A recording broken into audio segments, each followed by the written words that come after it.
In 2021, nearly 75 years after Al Capone died, three of his granddaughters placed nearly 175 objects from their family collection up for auction. Photographs, jewelry, furniture, and personal possessions were suddenly leaving the hands of the family that had guarded them for decades.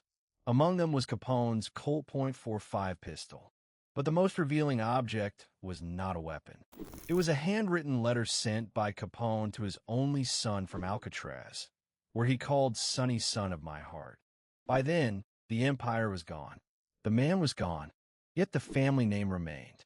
Al Capone and maid Josephine Coughlin had only one child, Albert Francis Sonny Capone, born on December 4th, 1918, in New York City.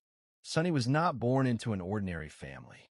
His father would become one of the most notorious figures in American organized crime, while Sonny would eventually spend much of his life trying to escape the shadow attached to his surname. At the age of 7, Sonny suffered a serious mastoid infection that required brain surgery. He subsequently lost most of the hearing in his left ear, yet he continued with his life. He graduated from a university in Miami in 1937, and in 1941 he married his high school sweetheart, Diane Ruth Casey. They eventually had 4 daughters, Veronica, Teresa, Barbara, and Patricia Diane.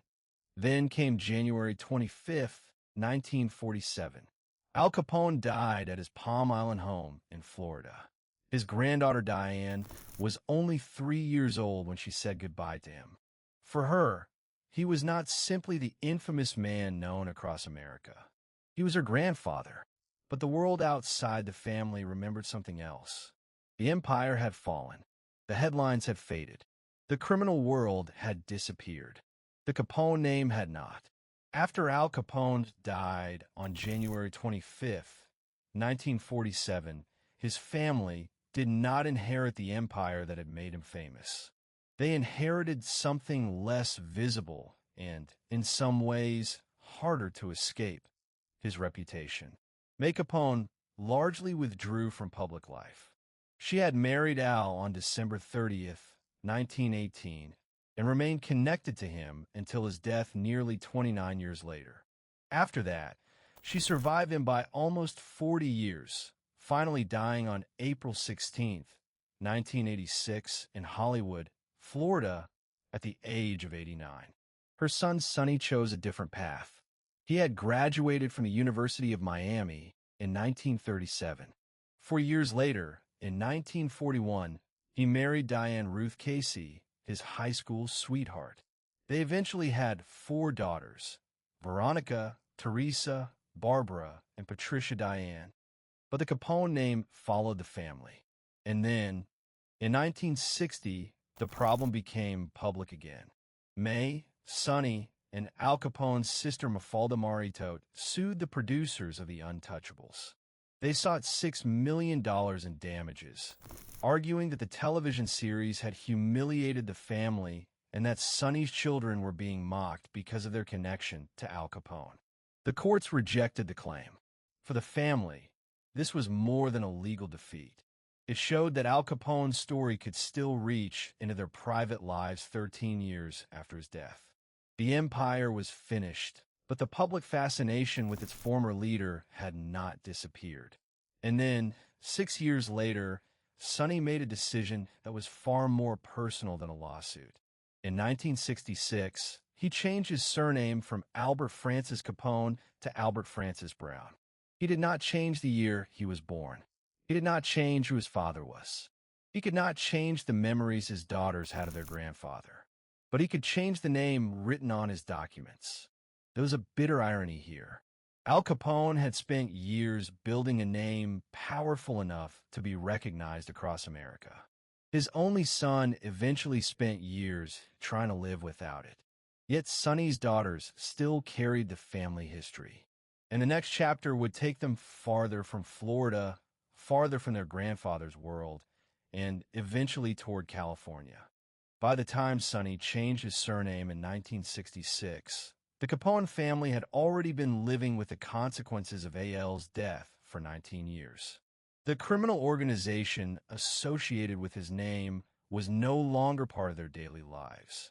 What remained was the family itself: Sonny, his wife, and their 4 daughters. Sonny had married Diane Ruth Casey in 1941, when both were still connected to the world they had known as young people.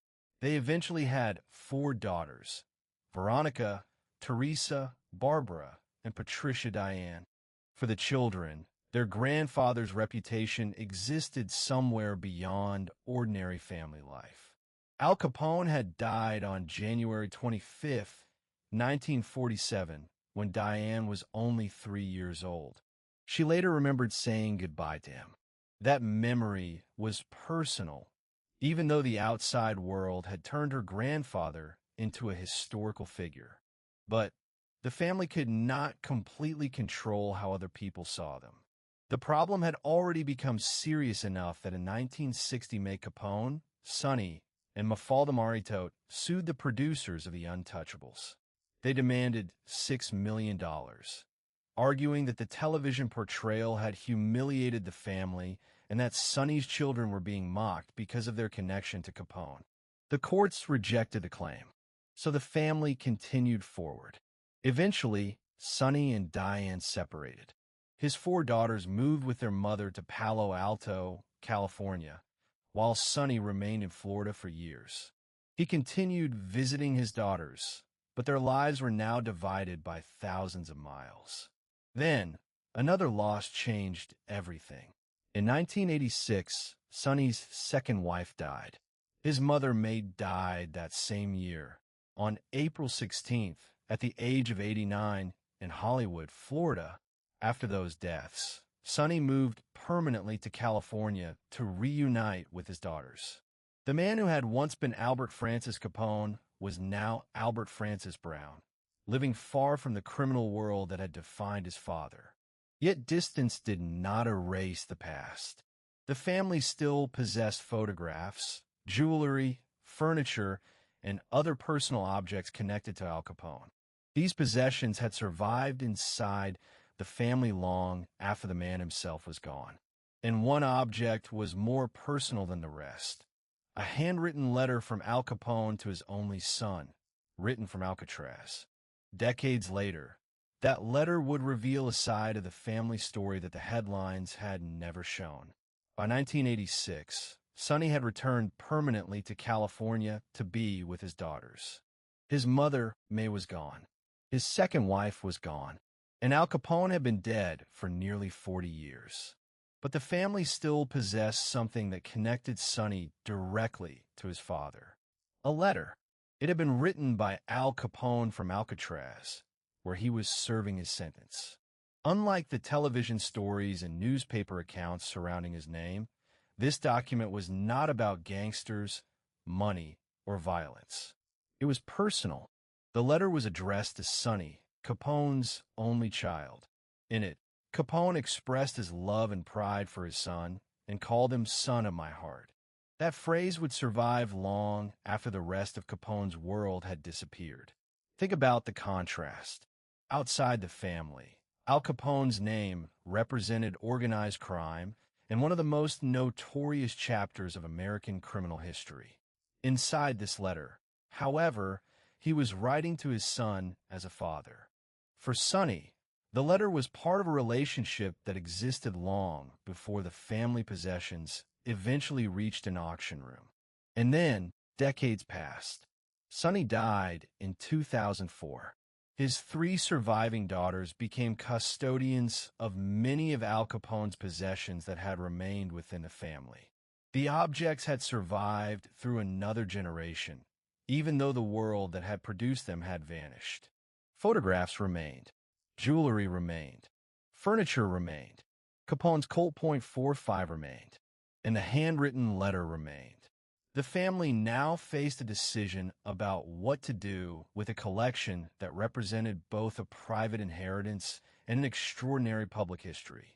They could keep everything hidden inside the family. They could preserve it privately, or they could allow the objects to enter the public world once again. In 2021, The three surviving granddaughters chose the third option. Nearly 175 personal items were prepared for auction in Sacramento. Many had originally been kept at the Capone family's Palm Island estate.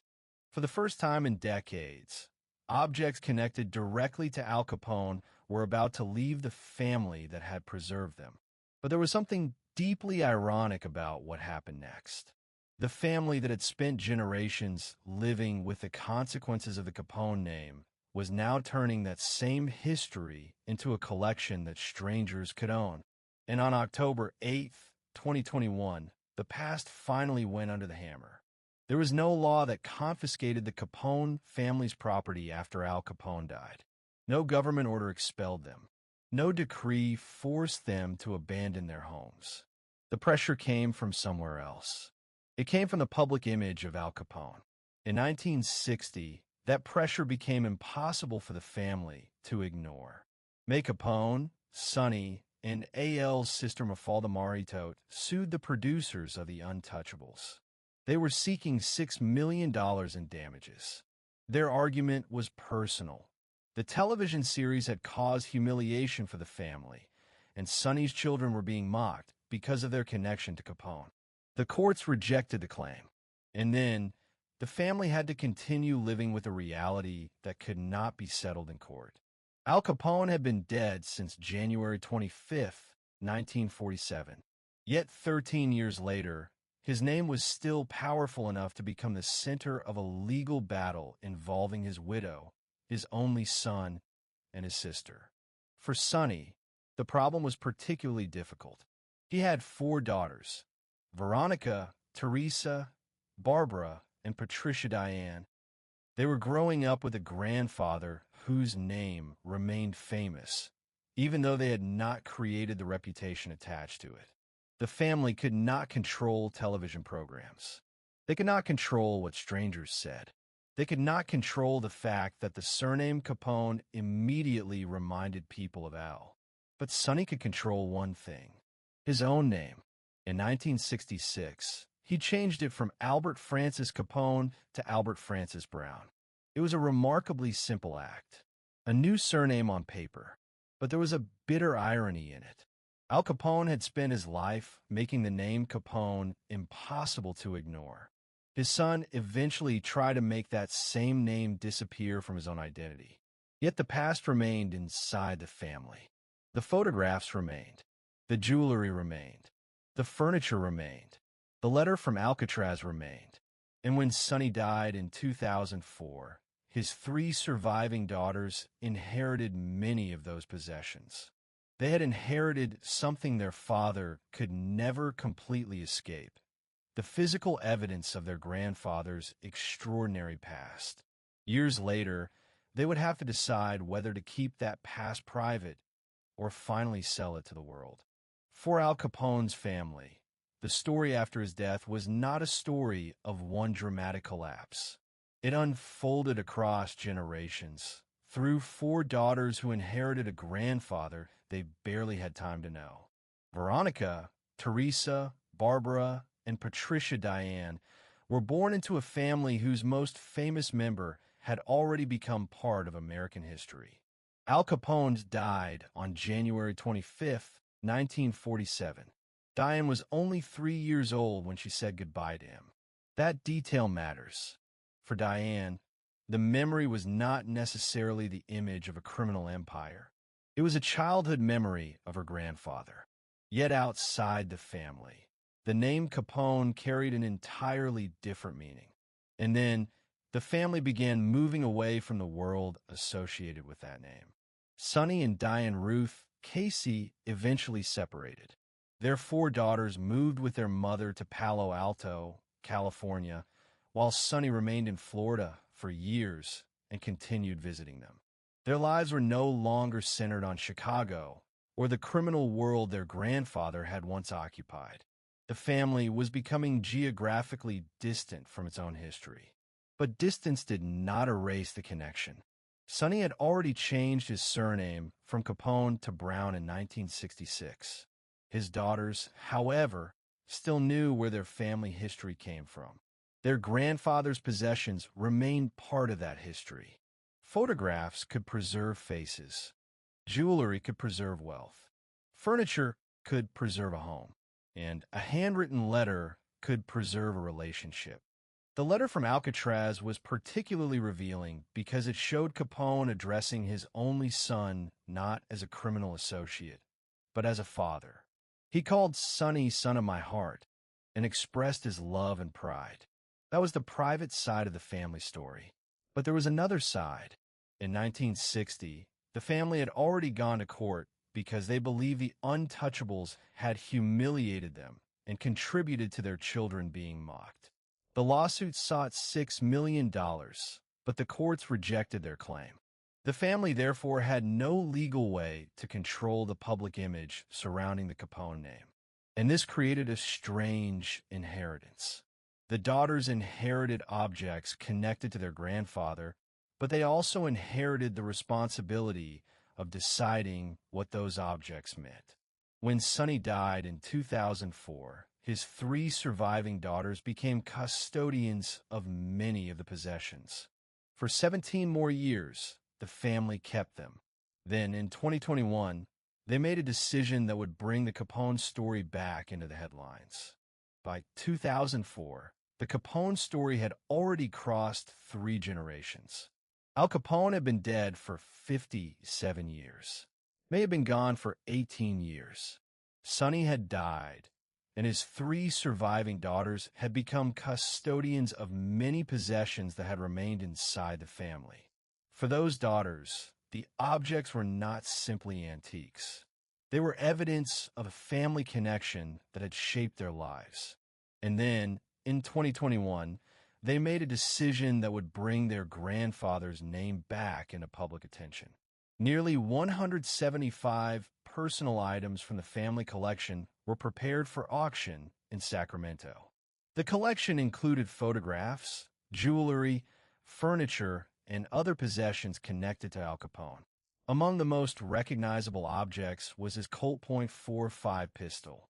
The objects had survived for decades. The man had not. The empire had not. But the physical reminders remained. The auction created an unusual situation.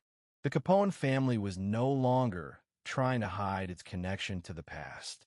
Instead, 3 granddaughters were publicly offering pieces of that past to collectors. There was a bitter irony here. In 1960, members of the family had sued the Untouchables because they believed the program had humiliated them and caused Sonny's children to be mocked. In 1966, Sonny had changed his surname from Capone to Brown. Now, in 2021, the family was voluntarily putting Capone's possessions back into the public world. But the reason was not necessarily the same as the fascination that had surrounded Al Capone during his lifetime. The granddaughters were dealing with an inheritance. They had possessions that had remained in their family for decades, and they had to decide what should happen to them. The auction took place on October 8th, 2021. The collection eventually generated more than $3 million. One item stood apart from the weapons and valuables. It was the handwritten letter from Al Capone to Sonny from Alcatraz. Its estimated value had been $25,000 to $30,000. But its importance was not simply financial. The letter connected the public figure to the private father. Capone called Sonny son of my heart.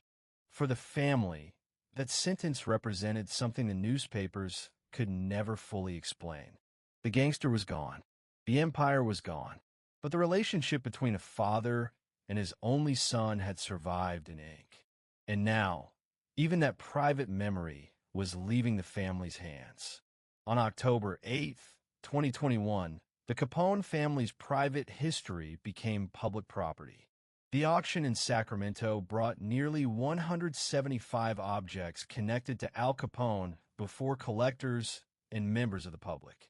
The collection eventually generated more than $3 million. For a family that had spent decades living with the consequences of the Capone name, the moment was remarkable. The objects had traveled through time. Some had originally been kept at the Capone family's Palm Island estate.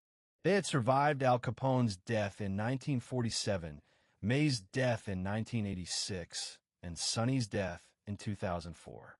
They had remained inside the family while the world around them changed. And then they were separated from that family history. A photograph could now belong to a stranger. A piece of jewelry could sit in another person's home. Furniture could leave the family permanently. Even Capone's Colt .45 could become a collector's possession. But the most revealing object remained the letter from Alcatraz. Capone had written it to Sonny, his only child. In the letter, he expressed his love and pride and called Sonny son of my heart. The estimated auction value was $25,000 to $30,000. That price tells you something about the difference between history and memory. A collector could calculate the financial value of a handwritten letter, but the family had carried its emotional value for decades. Sonny had died in 2004. His daughters had inherited possessions connected to a grandfather they had known through both personal memories and the enormous public reputation surrounding his name. Now, the letter was no longer simply a family document. It was an historical artifact. The auction, therefore, created a final transformation in the Capone family story. Al Capone had once been a living man surrounded by power. Then he became a dead criminal whose name filled books and television programs. Then he became a grandfather remembered by children. And finally, his possessions became objects sold to strangers. There was a bitter irony in that transformation. The family had spent decades living with a name that could not be forgotten. Yet by selling the possessions, they were helping preserve that name for another generation. The Capone empire had disappeared. The family had changed its surname, moved across the country, separated, reunited, and endured decades of public fascination. But the past had never completely left. In 2021, it simply changed hands. By the time the Capone family collection reached auction in 2021, the people closest to Al Capone had already disappeared. Al had died in 1947. May followed in 1986. Sonny died in 2004. What remained was the third generation, his daughters, the women who had inherited both the memories and the possessions connected to their grandfather. Their lives were far removed from the world Al Capone had once occupied. Sonny's four daughters had moved with their mother to Palo Alto, California, after their parents separated. Sonny remained in Florida for years, visiting them, before moving permanently to California in 1986 after the deaths of his second wife and his mother, May. That move was important. It showed where Sonny's priorities eventually led him. He was not returning to Chicago. He was not rebuilding anything connected to his father's old world. He was moving closer to his daughters. And then time did what it always does. The first generation disappeared. Then the second. Only the descendants remained. 3 of Sonny's daughters eventually became custodians of many of Al Capone's possessions. They were not inheriting an active empire. They were inheriting fragments of history, photographs, jewelry, furniture, weapons, and letters that had survived for decades. The most remarkable part was how long those objects remained inside the family. From Capone's death in 1947 to the auction in 2021 was 74 years. During those 74 years, the family name had changed. Sonny became Albert Brown in 1966. The family moved from Florida to California. The daughters grew up. Their father eventually died in 2004. Yet the objects remained. This is where the story becomes less about Al Capone and more about inheritance. What exactly do you inherit from a famous ancestor? Sometimes it is money. Sometimes it is property. Sometimes it is a surname. And sometimes it is simply a collection of objects that nobody knows what to do with until decades have passed. The 3 surviving granddaughters eventually chose to sell those possessions. The decision transformed private family memories into public history. Nearly 175 objects were offered at auction, and the collection generated more than $3 million. But the money was only the final chapter. The real inheritance had already survived for generations. It was the memory of a man whose empire disappeared, while his family continued living long after it was gone. And by the time the last objects left their hands, the question was no longer what happened to Al Capone. It was what his family had become without him. Today, the Capone family story is no longer centered on the man who built the empire. Al Capone died on January 25, 1947. His wife May died on April 16, 1986. His only son, Sonny, died in 2004.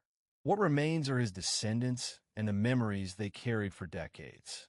Sonny's 4 daughters inherited a family history that could never be completely separated from their grandfather's name. 3 surviving daughters eventually became custodians of many of Al Capone's possessions. In 2021, they chose to sell nearly 175 of those objects at auction in Sacramento. The collection generated more than $3 million. But the most important inheritance was never measured in dollars. It was a name. Sonny changed that name from Capone to Brown in 1966. Yet his daughters still knew who their grandfather was. They knew the private family memories alongside the public legend. They knew the man who had become a symbol of organized crime had also been a grandfather remembered by a 3-year-old child. And perhaps that is the strangest part of the entire story. Al Capone spent years building a reputation powerful enough to survive his death. His sons spent years trying to step away from that reputation. His granddaughters eventually became the people responsible for deciding what should happen to the physical remains of his past. The empire disappeared. The family remained. The possessions survived. And eventually, even those possessions left the family. One handwritten letter, however, preserved something no auction price could explain. From Alcatraz, Al Capone wrote to his only son and called him son of my heart. For a moment, the legend disappeared, and only a father and his son remained. That is the universal truth hidden inside this story. You can inherit a name, but you cannot choose everything that name means to the world. If you enjoy historical stories that look beyond famous names and reveal what happened to the people left behind, subscribe to the channel. These stories matter because history is not only about the powerful, it is also about the families who survived them. And here is the question. If your family name became famous for something you never chose, would you keep it or change it? The Capone Empire ended decades ago, but its family story survived. And for Sonny, that name would become a burden so heavy that in 1966, he changed it from Albert Francis Capone to Albert Francis Brown. The son of Al Capone was trying to become someone else. But changing a name could not erase a family history that America refused to forget.